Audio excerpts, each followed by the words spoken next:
Extremadurako gazte batek ebola dauka. Madrilen irakasle eskolako ikasle bat ere infektatu eginda. Kosladan ebola kasu bat agertu da jatetxe batean.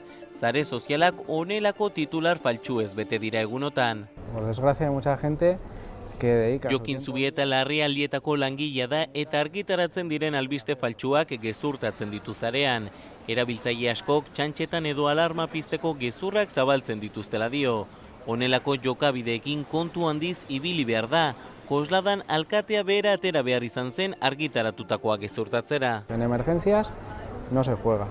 Ya hay muchas personas que trabajan en este campo. Emergentzia kasuetan ezin da txantxarik onartu. Beste batzuen bizitza arriskuan jarri daitekeela azpimarratu nahi izan du. Arazoa gainera haratago joan daiteke.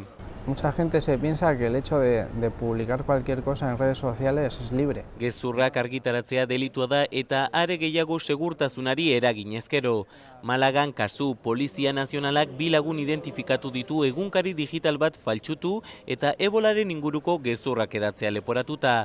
Horrelakoak identifikatzeko aholku batzuk eman dizkigu. Recurrir a las fuentes oficiales siempre.